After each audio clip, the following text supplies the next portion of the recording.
혹시 점심 드시고 나서 나도 모르게 꾸벅꾸벅 졸고 계신가요? 이 나른함 뒤에 우리 몸의 에너지를 갉아먹고 노화를 확 앞당기는 숨은 주범이 있다는 사실 알고 계셨어요? 오늘 이 자료 분석에서는 바로 그 원인과 해결책을 하나하나 파헤쳐 볼게요. 흔히 식곤증이라고 하죠. 아마 다들 겪어보셨을 거예요. 그쵸? 배부르게 먹고 나면 갑자기 안개가 낀 것처럼 머리가 멍해지고 눈꺼풀은 천근만근 무거워지잖아요. 근데 이게 그냥 배가 불러서 그런 게 아니거든요. 우리 몸속에서 벌어지는 아주 급격한 변화의 신호입니다. 그 신호의 정체는 바로 혈당 스파이크입니다. 특히 빵이나 밥, 면 같은 탄수화물이나 단 음식을 먹었을 때 우리 혈당이 말 그대로 롤러코스터를 타는 거죠. 쭉 올라갔다가 갑자기 뚝 떨어지면서 피로감, 어지러움증을 느끼게 하고요. 희한하게 금방 또 배가 고파집니다. 물론 밥 먹으면 혈당이 오르는 건 당연해요. 자연스러운 현상입니다.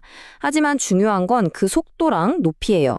건강한 사람이라도 이런 극심한 혈당 롤러코스터를 계속 반복해서 타다 보면 나중에는 제2형 당뇨병이나 심혈관 질환의 위험이 높아질 수 있습니다. 그러니까 식곤증은 사실 시작에 불과한 신호일 수 있다는 거죠. 자, 이제 눈에 보이는 이 피로감 넘어 우리 몸속에서 훨씬 더 심각한 문제로 한번 들어가 볼게요. 그 이름도 무시무시한 노화폭탄에 대해서요.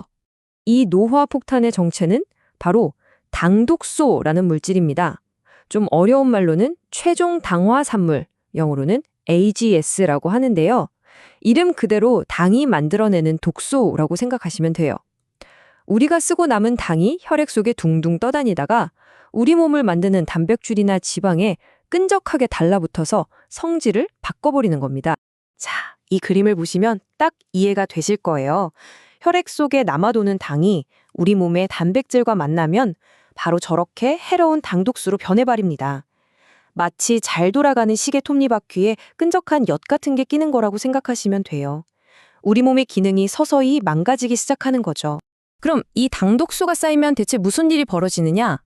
피부에서는 콜라겐에 달라붙어서 주름을 만들고 피부를 푸석하게 만들고요. 혈관에서는 동맥경화를 일으켜서 심장마비나 뇌졸중의 원인이 됩니다. 온몸에 만성염증을 일으키는 건 물론이고 뇌에 쌓이면 치매 위험을 높인다는 연구 결과까지 있어요. 말 그대로 조용한 암살자 같은 존재죠. 아니, 그럼 이 무서운 당독소는 대체 왜 어떻게 우리 몸에 쌓이는 걸까요? 궁금하시죠? 이게 바로 우리 일상 습관이랑 아주 그냥 딱 붙어 있습니다. 당독소가 우리 몸에 들어오는 길은 크게 두 가지예요. 첫 번째는 내부 연료, 그러니까 우리가 단 거, 밀가루, 흰쌀밥 같은 걸 너무 많이 먹어서 몸 안에서 당이 남아돌 때 그게 단백질이랑 합쳐져서 만들어지는 거고요. 두 번째는 외부 연료, 당독소가 듬뿍 들어있는 음식을 우리가 직접 먹어서 몸에 쌓는 경우입니다. 특히 고온에서 조리한 음식에 이게 엄청나게 많아요. 자, 이걸 보시면 정말 깜짝 놀라실 거예요. 똑같은 감자입니다. 왼쪽은 그냥 삶은 감자, 오른쪽은 기름에 바싹 튀긴 감자튀김. 이 둘의 차이, 과연 어떨까요? 상상 이상입니다. 자, 숫자로 보면 정말 입이 떡 벌어집니다.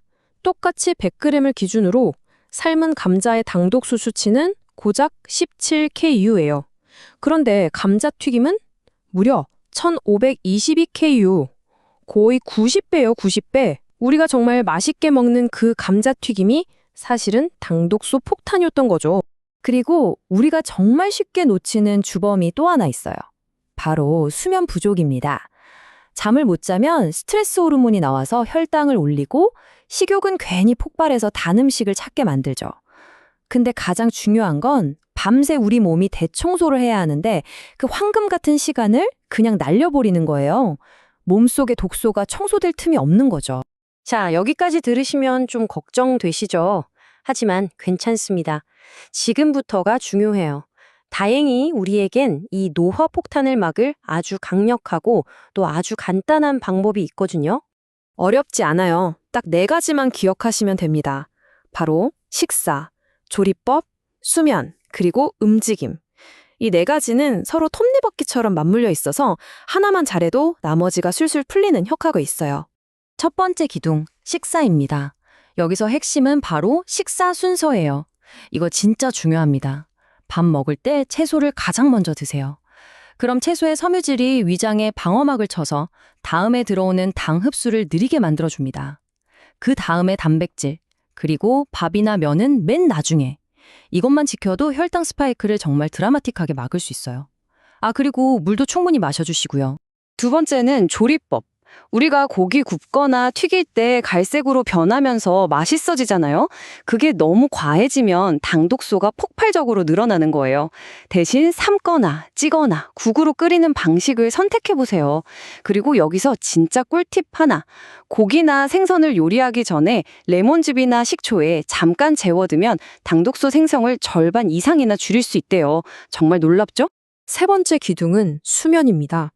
우리가 잠든 사이에 우리 몸에선 오토파지라고 하는 일종의 세포 대청소가 일어나거든요. 몸속에 쌓인 당독소 같은 쓰레기들을 청소하는 시간인 거죠. 매일 밤 7시간 이상 푹 자는 건 우리 몸의 호르몬 균형을 맞추고 이 대청소 시간을 확보하는 가장 기본이면서도 가장 강력한 방법이에요. 자, 마지막 네 번째, 움직임입니다. 아, 또 운동 얘기냐고요? 아니에요. 헬스장 가서 땀 뻘뻘 흘리라는 게 절대 아닙니다. 식사 후에 높아진 혈당은 우리 근육이 가장 좋아하는 에너지원이거든요. 딱 10분만 식사 후에 가볍게 걸어주면 우리 근육이 스펀지처럼 혈액 속 포도당을 쏙쏙 빨아들여서 혈당을 안정시켜줍니다. 식후 산책이 보약보다 좋다는 말이 괜히 있는 게 아니에요. 어떠세요? 사실 들어보면 뭐 엄청나게 특별한 비법은 아니죠. 근데 바로 이 사소해 보이는 습관들이 모여서 여러분의 10년, 20년 뒤 건강을 만드는 겁니다.